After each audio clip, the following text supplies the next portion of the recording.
Regular meeting number 47 will now come to order. Please stand for the playing of the national anthem.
Councilmember Mitch Brown, will you please lead us in the Pledge of Allegiance?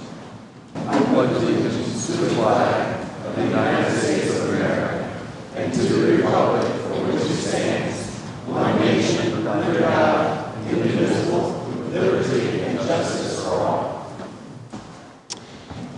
It is customary, I don't think our guest prayer, is he here? Okay, please.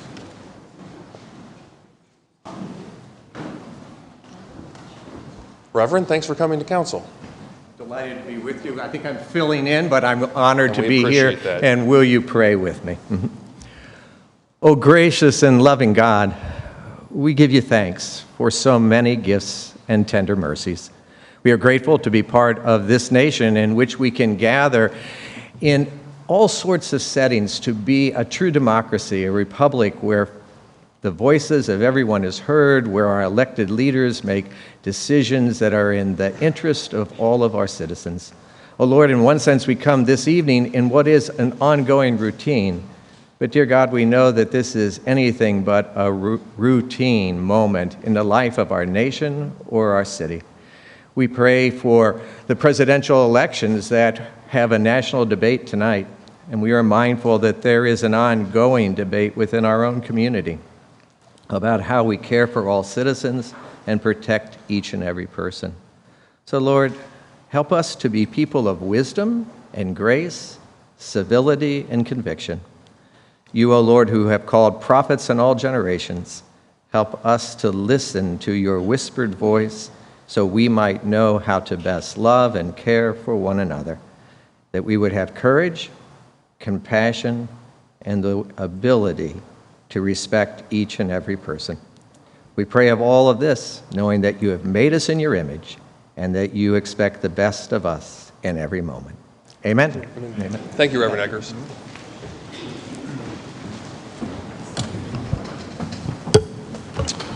Clerk, call the roll. Brown, Harden, Page, Stenziano, Tyson. President Klein. Can I get a motion to dispense with the reading of the journal? Is there a second?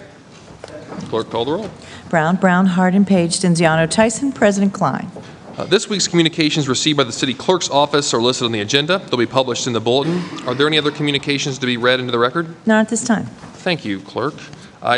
Before we go to the resolution portion of the agenda, I see that there's a lot of friendly and yet folks that I don't recognize in the crowd, and I appreciate everyone coming down to council and grateful for your participation in tonight's meeting. It's something that we welcome, and we are grateful that you're taking the time out of your day to be with us this evening. I think it's really important on all issues facing the city of Columbus that we have an engaged citizenry.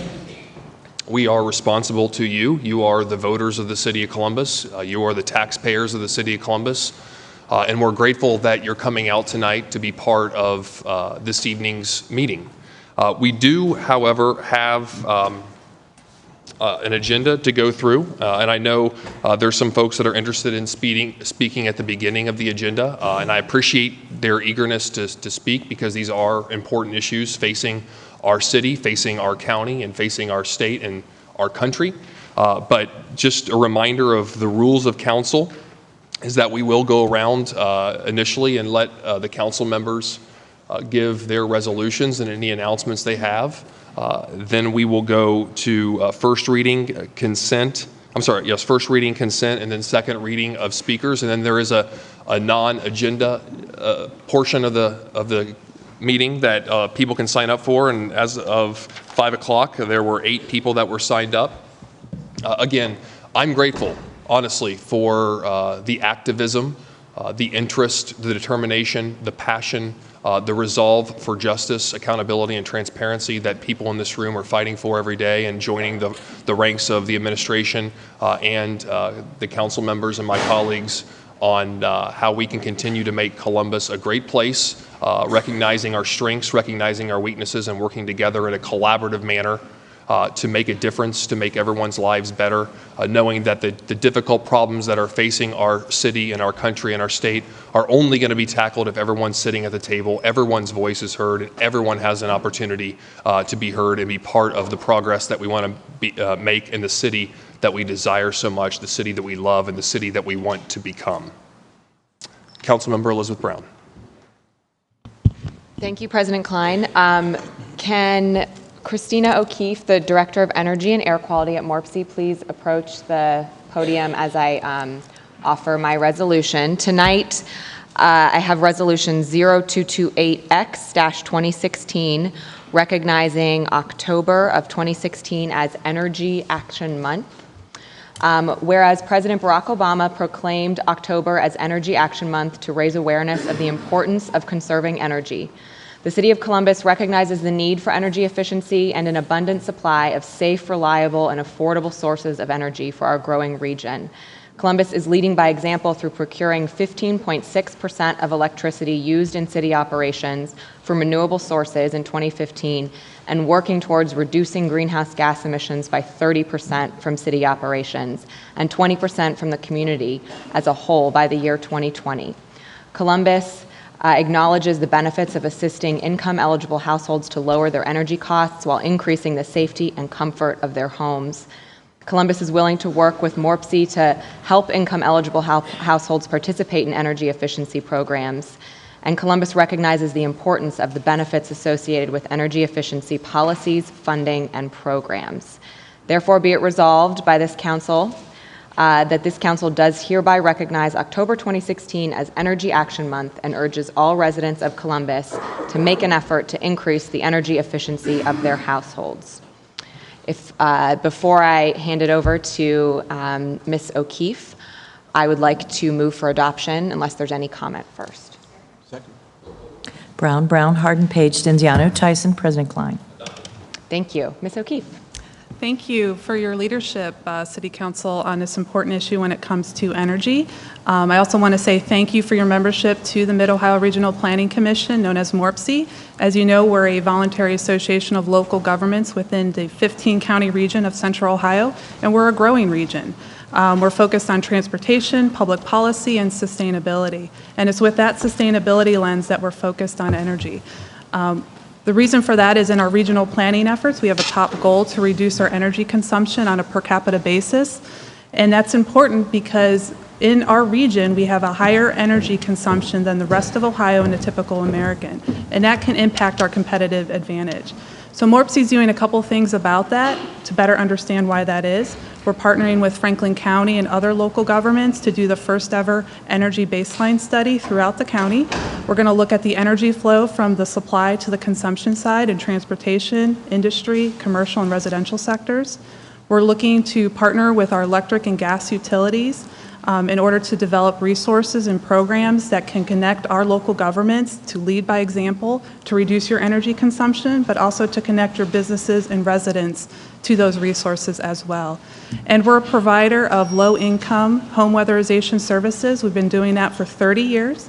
We've served more than 15,000 customers within Franklin County, and that's an important service that we offer. We can go in and do an energy inspection, identify if there's gas leaks, fix those.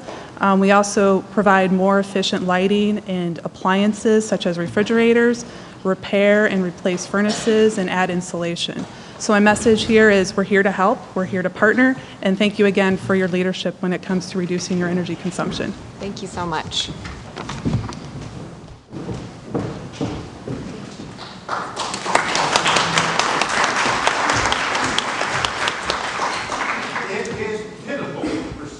That's all I have, President Klein. I would just respectfully ask that you appreciate the rules of council. Everyone has an opportunity to speak in the non-agenda portion. We do have council business that involves the city of Columbus in all aspects, so please respectfully follow the decorum and the rules. Councilmember Mitch Brown. Councilmember Harden. Councilmember Page. Thank you, President Klein. I have two resolutions this evening. For our first resolution, I would like to ask Dr. Chanel Jones, as well as any members of her family and anyone from the Create Columbus Commission to come down. And we have this evening Resolution 0226X-2016. To recognize the leadership of Columbus young professional Dr. Chanel Jones as a recipient of the Create Columbus Commission Visionary Award. And members of council are very familiar with the work of Dr. Chanel Jones. She is a native here of the city of Columbus. She's done a lot of wonderful things. Graduate of Wittenberg University, where she received her Bachelor of Arts in Psychology and African Studies. She's a co-creator of the TAPS program, which is a program that decreases the social space between students and police officers.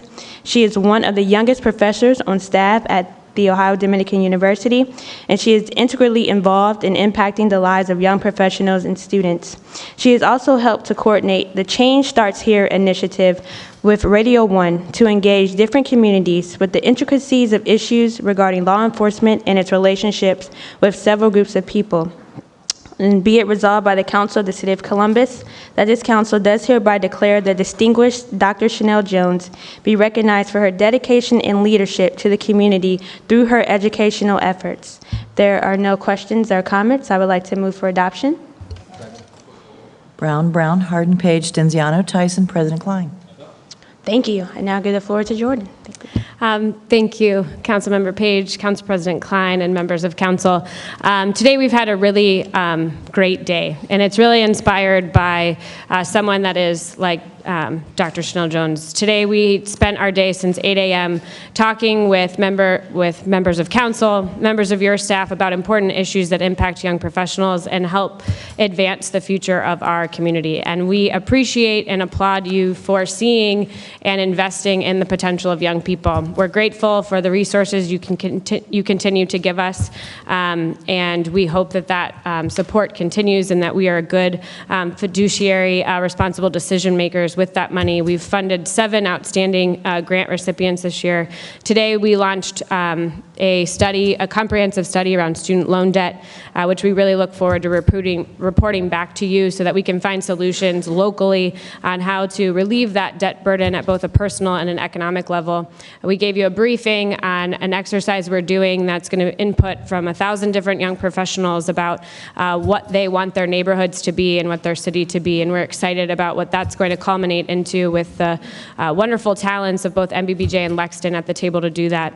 But really, all of this work is done to build the trust in our decision makers that young people should be at the table helping inform and providing a point of view and bringing their talents to bear so that we can be a better community in the future. And this program that we've partnered with you on, this is now our 3rd recognition, is really embodies that. And we want you to recognize the young people that are in this community that are ready to take the helm and help solve problems with you. And today's honoree exemplifies the caliber of young people that are in this community that are working on issues that can't be more relevant and timely. I do want to say thank you to our day chair, Christina Christian, who managed a very successful government day, to our forum leads, Alex Frohmeyer, who leads our Prosperity Forum, Josh Lapp, who stepped in to lead our Transit Forum, Tim Wolfstar with the Pulse Forum, and then lastly, Jay Klaus, who is going to introduce our nominee this quarter. So thank you again for your leadership and support. We're honored to have your investment. Thank you, Jordan. Thank you, Councilmember Page, Council President Klein, and Council. As Jordan said, this program, the Create Columbus Visionary Award, is really to recognize members of our community, young professionals who are already stepping up and exemplifying co-creation. And as Councilmember Page said, Dr. Chanel Jones co-created the TAPS program, the Teens and Police Service Academy program, where she's doing some really great work alongside her regular day job at Ohio Dominican University, where she's an assistant professor in criminology and criminal justice. So Dr. Jones is just a perfect candidate for our recognition and at a very critical time in our country. So I'll leave it now to Dr. Jones if she'd like to say a few words. Sure. Well, first I would just like to say thank you. Thank you very much. Thank you very much. And a special thank you for Johan. Thank you. I appreciate you. This is a great honor and it is very timely. And as you can see, there's a packed house in here with a lot of people who are concerned about issues that are pertinent, especially as they pertain to police community relations. And, you know, we need to make sure we hear their voice, we understand, but we also work together collectively to make sure that we do improve police community relations and we keep moving Columbus forward. So thank you, I appreciate you.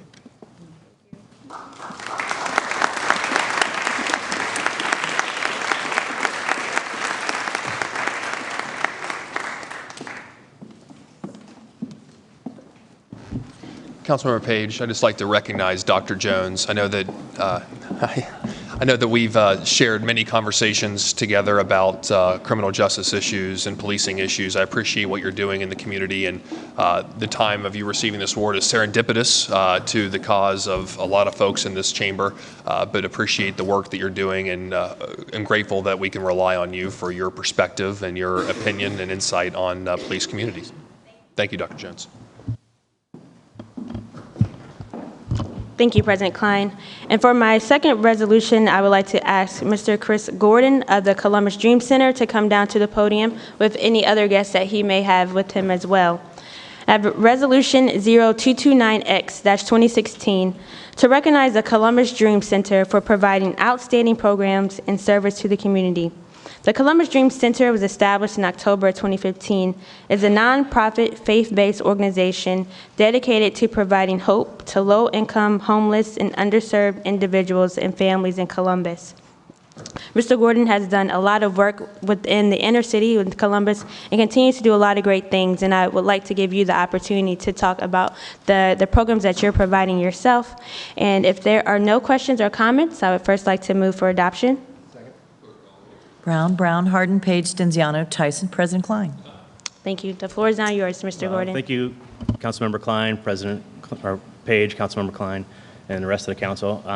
Really thankful for the opportunity to be here and to get presented with this resolution. The Columbus Dream Center did start just this past October 2015, and our goal is to really, our motto is to find a need and meet it, and find a hurt and heal it, and to work with the homeless, low-income, and underserved individuals and families in Columbus. And some of the programs that we've done is we have evening meal nights where we serve. We have different groups come in, and we have sit-down meals to serve the homeless population. We have children's programming. We had just actually this past week started an after-school program for the kids in the Wineland Park area, and we're loving and serving on those kids. We have a program that we call Adopt a Block that we serve the Hilltop and Linden areas, and we just get an opportunity to go in there and provide a meal, provide a fun activity, and really what we want to do is bring communities together and to help find those needs and meet those needs. We send teams out into neighborhoods and we clean up neighborhoods, and we go door to door and just knocking on the doors and saying, hey, what kind of needs might you have? And see what we can do to meet those needs. And so we've done some yard work in people's houses. We've gone in and put beds together and kind of fixed up people's houses too. So really what we're trying to do is to serve the city of Columbus. And we are a volunteer-driven organization. So really what we do is we want to mobilize people to serve the city of Columbus. So the more people that we can get together, the more we can do, the more we can serve, the more we can reach, and the more we can care about the people who are in the greatest need here in the city of Columbus. And I'll finish up with this. We are just finishing up remodeling. We have a gymnasium in our building, and we are adding shower facility and laundry facility to our building to provide a place for homeless population to get cleaned up. We feel like if we can get people cleaned up, get their clothes cleaned up, give them a better positive attitude on life, we might be able to at least get them in the next step in where they are. So thank you so much for this opportunity. Appreciate it. Thank you, Mr. Gordon, for the work that you're doing. And could you let people know where the Dream Center is located? Yeah, the Dream Center is in the Short North. It is just south of 5th and High. So anybody who wants to volunteer or come down and see what we're doing, we'd love to have you come down and see. Actually, we've trained up over 300 new volunteers just this year. So we're still looking for more.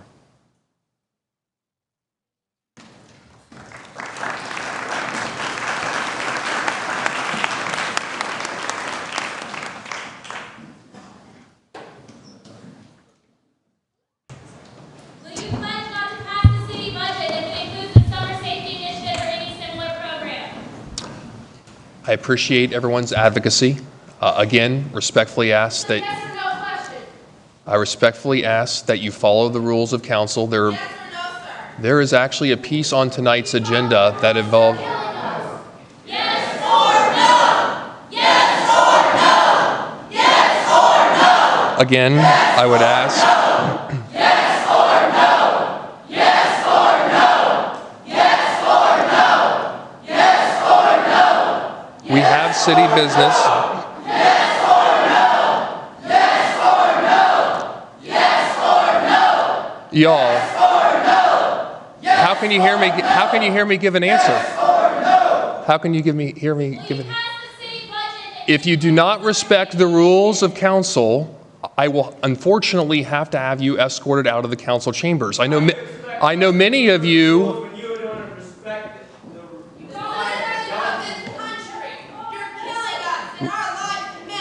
We actually have a piece on the agenda tonight that has to do with diversion and mental health and drug treatment, which I know many in this room agree upon. Okay? I'm going to give one more opportunity for everyone to sit down, or I'm going to have everyone escorted out because we have important city business to do. And you are equally as important too. All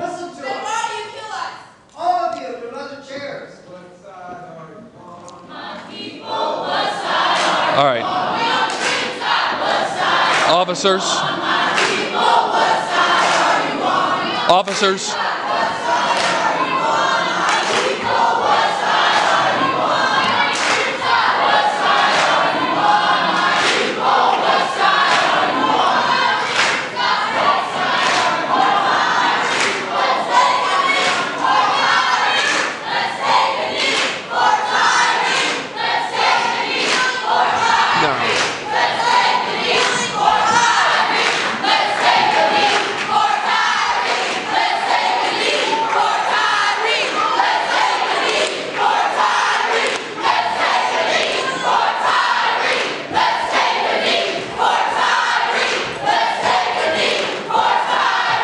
We stand adjourned.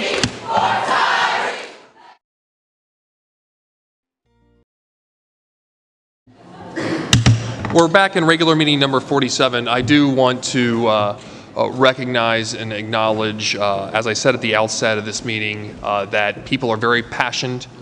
They believe in fairness and equality and transparency and justice. It's something that I know this council also believes in.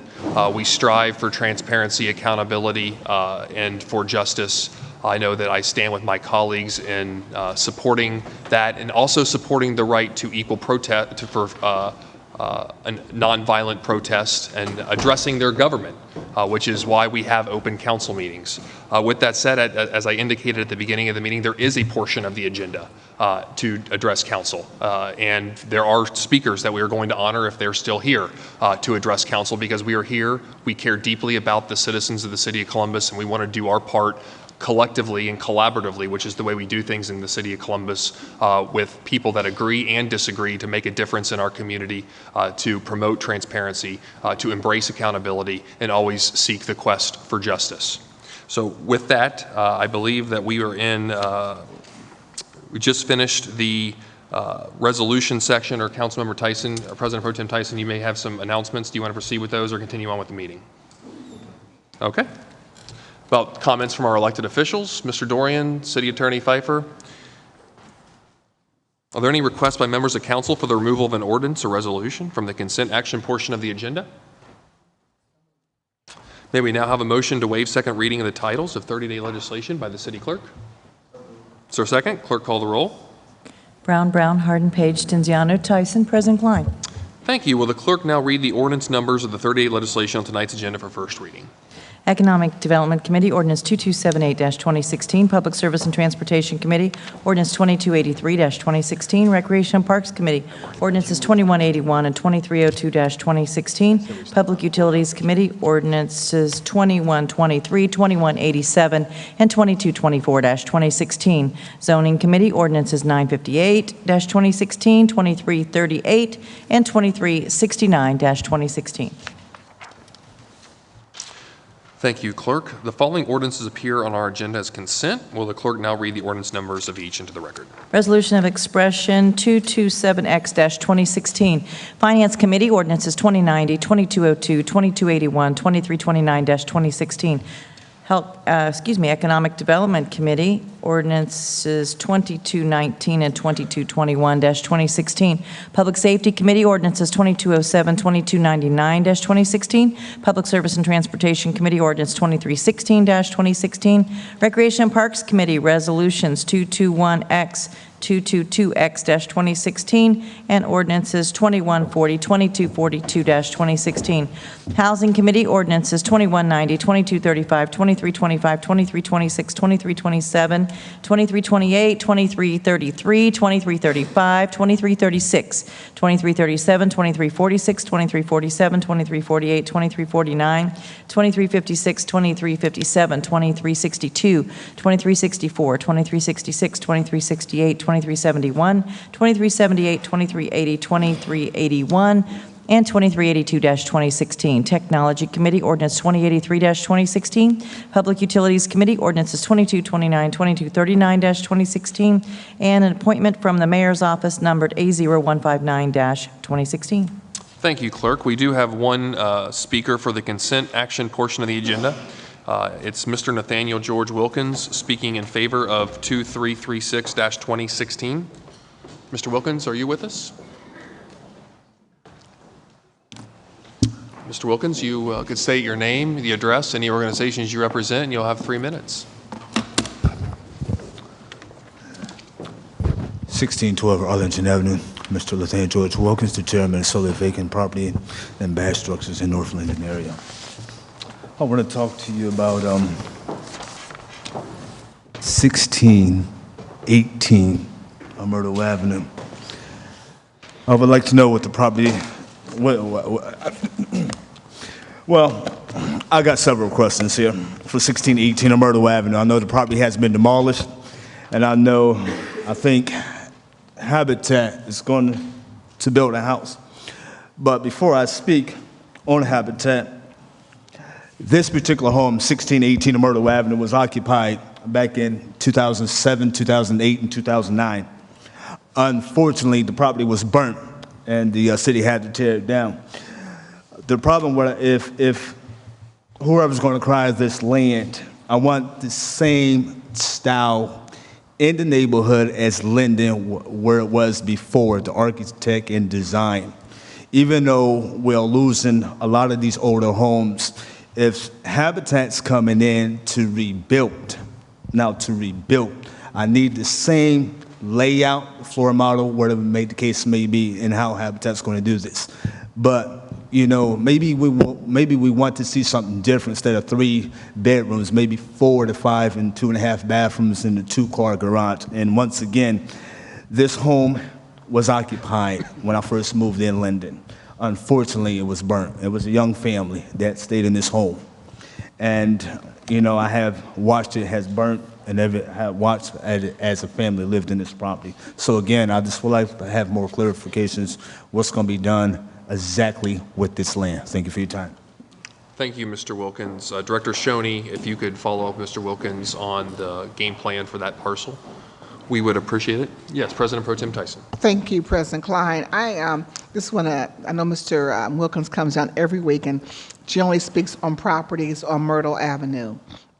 And so this legislation, and Director Shoney, I'm very excited because you have 1523, 1603, 1618, and 1634, all on Myrtle Avenue. And I know that the Habitat for Humanity is going to be building properties on those lots on Myrtle Avenue. So I'm very excited because it's certainly the area that Mr. Wilkins talks about all the time. And again, it's in the Linden community, which is a focus for, I know, for the administration and for this body. So thank you and your team for your work around those properties. And then lastly, on consent, and I know Mr. Wilkins will appreciate this, that on our own property, legislation 2235, 2016 is the 17 contractors who are small businesses, nonprofit organizations that will be working to board up our properties, clean up our properties within our neighborhood. So on that, thank you, Chairman Page, for working with your director and ensuring that those neighborhoods move forward. And if you want to say something, go ahead, Director Sean.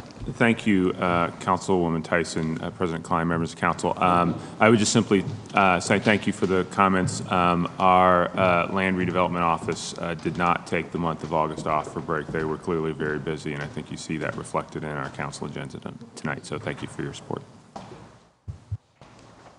Any other comments or questions for, on this particular piece of legislation? Seeing none, may I have a motion for approval of these items designated as consent? Clerk, call the roll by voice. Ms. Brown? Mr. Brown? Yes.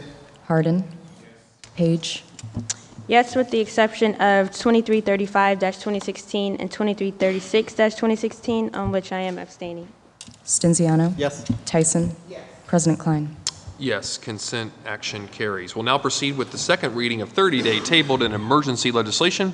The first committee is the Health and Human Services Committee, chaired by President Pro Tem Tyson. Councilmember, the floor is yours. Thank you. I have in Health and Human Services, it's ordinance 2198-2016. It's to authorize the Board of Health to enter into a revenue contract with the Columbus City Schools for the provision of public health services in the amount not to exceed $10,000 for the period of August 7, 2016 through August 6 of 2017, and to declare an emergency. This $10,000 supports general consulting services as well as immunization-based clinics, including flu, Tdap, and meningococcal vaccines. In 2015, CPH provided 5,000 immunizations. Seeing no questions, I move for passage. Brown, Hardin, Page, Stenziano, Tyson, President Klein.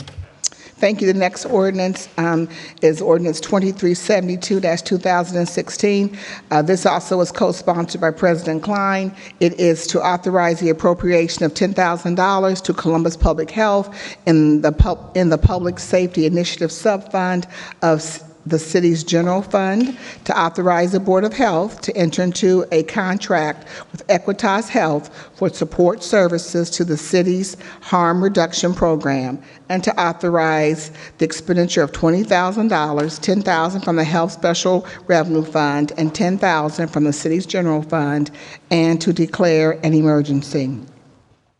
In an effort to combat the drug issues that are happening in our community, the Columbus Public Health initiated a community-wide comprehensive harm reduction program to address heroin and opiate use. Part of this effort includes making naloxone readily available to heroin and opiate users in order to save lives. This is commonly known as Narcan. It reverses the effects of overdose for opioids such as heroin, and for an even more deadly combination, which is on the rise, heroin mixed with the powerful opiate fentanyl. To help with this effort, the Board of Health wishes to expand its partnership with Equitas Health to provide for the procurement and distribution of Narcan and to provide counseling services to users. President Klein, I'm going to add some additional comments. And so with that, I would ask our council to move for passage. Brown, Hardin, Page, Stenziano, Tyson, President Klein. Thank you. That's all I have in my committees this evening. Thank you, President Pro Tem Tyson. The next committee is the Housing Committee. It's chaired by Councilmember Page. Councilmember Page, the floor is yours. Thank you, President Klein. In housing this evening, we have ordinance 2192-2016 to authorize the appropriation of $2,563,721 from a 2016 home fund to the Department of Development, to authorize the expenditure of $2,403,332 from a 2016 home fund to provide funding for various approved 2016 programs and to declare an emergency. These funds will assist first-time home buyers, for-profit and nonprofit organizations with grants and/or low-interest loans for projects designed to increase and preserve the local supply of decent, safe, sanitary, and affordable housing for low and moderate income families. The funds will be allocated amongst the Affordable Housing Opportunity Fund, HUD, and as well as the Community Housing Development, as well as various community housing development organizations. Director Schoening, do you have any additional comments? Thank you, Councilmember Page, President Klein, members of council. Just to give you some perspective on how important these funds are for the city, in 2015, the home allocation helped 67 homeowners with down payment assistance, helped to complete 225 rental units, and we sold 8 new homes that had been supported by Home Dollar. So this is vital to our home ownership program and our rental assistance programs. This is key to bringing safe, affordable housing to our city. Thank you, Director. If there are no further questions or comments, I move for passage. Clerk, call the roll. Brown, Harden, Page, Stenziano, Tyson, President Klein. Passed. And President Klein, if I may, I have an ordinance under rules and reference. Would you like me to go there now? Please. Okay. Ordinance 2188-2016 to amend section 4113.37 of the Columbus Building Code, Title 41, to clarify that City of Columbus registered general contractors may obtain building permits for 1, 2, and 3 unit dwellings when the application identifies the City of Columbus licensed home improvement contractor that will be performing the work. I would like to ask Director Messer to speak briefly on this code change.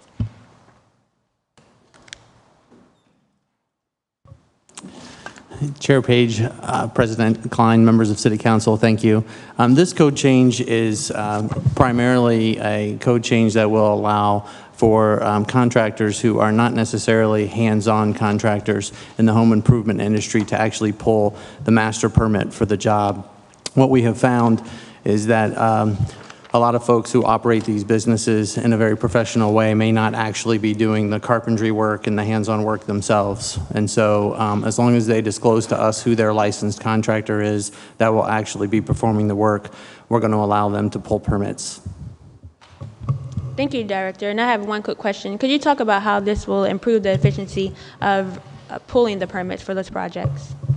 Yeah, so as I said before, currently what they would have to do is have the person or the individual who's not necessarily a member of their company come in and pull the permit, so they would own the permit, schedule all the inspections, do all the work, whereas now we can circumvent that. The person who sells the job and is the direct link to the customer can actually be the one who pulls the permit, describes the full scope of the work, and makes the job just much more efficient and easier. Thank you. Are there any further questions or comments? Seeing none, I move for a passage of this code change. Second. It's been seconded. Clerk, call the roll. Brown, Harden, Page, Stenziano, Tyson, President Klein. Thank you, President Klein. That's all I have. Thank you, Councilmember Page. The next committee is Public Utilities, chaired by Councilmember Stenziano. Councilmember, the floor is yours. Thank you, President Klein. Tonight in Public Utilities, I bring Ordinance 2113-2016 to authorize the city attorney to spend city funds to acquire and accept in good faith certain fee, simple title, and lesser real estate located in contract for associated professional services in order for the Department of Public Utilities to timely complete the Woodward Avenue Sanitary Sewer Public Improvement Project, to authorize a transfer within the expenditure of up to $100,000 in funds from the Sanitary Sewer General Obligation Bond Fund, to authorize an amendment to the 2016 capital improvements budget, and to declare an emergency. The Department of Public Utilities is currently working on improving the Woodward Avenue Sanitary Sewer, and so this ordinance allows the city to acquire land in good faith in the vicinity of the Britnell and Woodward Avenues in order to complete the improvements. If there are no questions or comments from my colleagues, I move for passage. Brown, Harden, Page, Stenziano, Tyson, President Klein. That's all we have in public utilities. If I can move on to judiciary. Next, or in judiciary and court administration tonight, I have ordinance 2254-2016 to authorize and direct the city attorney to settle the lawsuit known as the Christina McPherson v. City of Columbus et al., pending in the Franklin County Court of Common Pleas. To authorize the expenditure of the sum of $35,000 in settlement of this lawsuit and declare an emergency. On January 7th, 2015, Christina McPherson filed a lawsuit against the City of Columbus in which Ms. McPherson claims she suffered injuries and incurred damages arising from an auto accident with a City of Columbus vehicle. City Attorney Pfeiffer in the room. I would pass to you to see if you have any comments. Chair Cinciano, President Klein, members of council, yes, if you picture it's March 18, 2013, Columbus City employee Bonnie Patterson is driving a vehicle owned by the city within the Department of Public Service. It's about lunchtime. She's driving toward downtown on Dublin Road, about where the main post office is. Her plan is to take a left turn onto the entrance ramp that'll get you to the 315 going south. She's apparently going to take some funds collected from the meters down to the place where we deposit that money. Well, she turns too quickly with the red light and hits a car coming out of downtown. Passenger's name, Christina McPherson, suffered some injuries and had surgery. The expenses were about $65,000, but we were able to negotiate a settlement of $35,000. I think the plaintiff had a little difficulty getting ready at that time. But we believe this is fair. They did file the lawsuit within the 2-year statute of limitation. It is a tort action in the Franklin County Court of Common Pleas. We're not looking at attorney's fees here, but we believe with the consent of the Department of Public Services that the $35,000 settlement is reasonable, and I would ask the council adopt this ordinance authorizing us to pay that. Thank you, City Attorney Pfeiffer. Are there any questions or comments from my colleagues? No. Seeing none, I move for passage. Second. Brown, Hardin, Page, Stenziano, Tyson, President Klein. Passed. That's all I have tonight, President Klein. Thank you, Councilmember Stenziano. I do have one piece in rules and reference tonight. It's 230X-2016 to establish an ethics policy for City Council and to designate an ethics officer for City Council and to declare an emergency. I'd like to bring up Mr. Brian Shen, our Human Resources Director. Council passed 86-2016 on March 28th. It goes into effect September 29th. It's a new ethics law that encompasses greater disclosure and requirements that goes above and beyond what is required of that the state law requires. One specific aspect of that law is that it requires each individual office, council as a whole being considered one office, to establish an ethics policy and appoint a designated staff member to be the ethics person for that office. Our legislation tonight is for Brian Shin, the Director of Human Resources, to be our ethics officer for City Council. This policy follows the model ethics policy recommended by the Ohio Ethics Commission. And I know that Brian is here to talk upon that, but before he's, well, go ahead, Mr. Shin. Good evening, President Klein, members of council.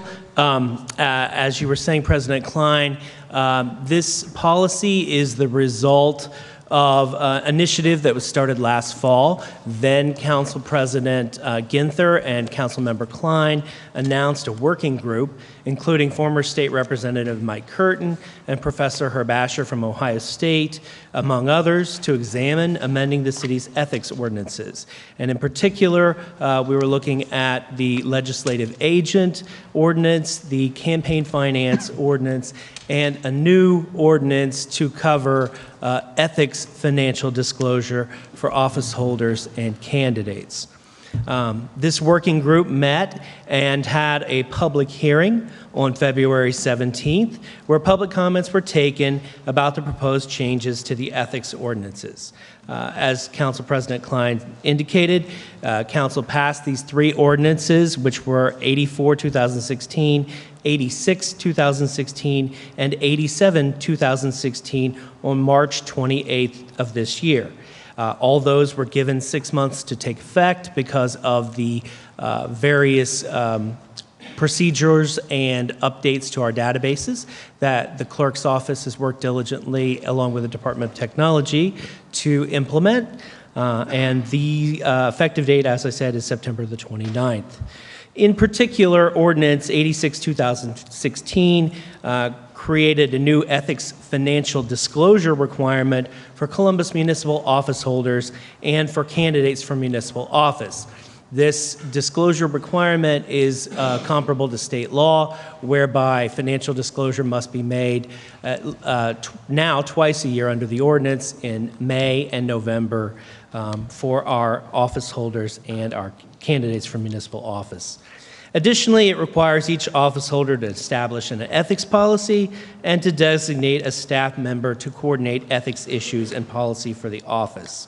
The particular resolution that is before you, Council, is to adopt the ethics policy for City Council and to designate myself as the ethics officer for City Council. This policy is based largely on the Ohio Ethics Commission's recommended policy for agencies, and we did draft it in consultation and coordination with the Mayor's Office, City Attorney, and City Auditor, so there would be similarity among all of our policies. I am available tonight to answer any questions you may have, but that is all I have in my prepared remarks. Any questions or comments for Mr. Shin? Thank you for putting together the policy. Thank you, sir. Obviously, transparency in government is something that's very important to us, and we take our ethics policies very seriously and our ethics training very seriously. So we look forward to working with you as you being the point person and the chief steward of the ethics policies for the city of Columbus City Council. Thank you very much. Can I get a motion for approval of this ordinance? Is there a second? Clerk, call the roll. Brown, Brown, Hardin, Page, Stenziano, Tyson, President Klein. Legislation passed. Any other business to come before council this evening? Seeing none, we are going to go into speaker slips. We do have 8 speaker slips. As you know, the rules of council allow for 6 speakers, no more than 3 on the same subject. So if I can get a motion to adjourn, we will proceed to non-agenda speakers momentarily. Is there a second? Clerk, call the roll. Brown, Brown, Hardin, Page, Stenziano, Tyson, President Klein. And we stand adjourned.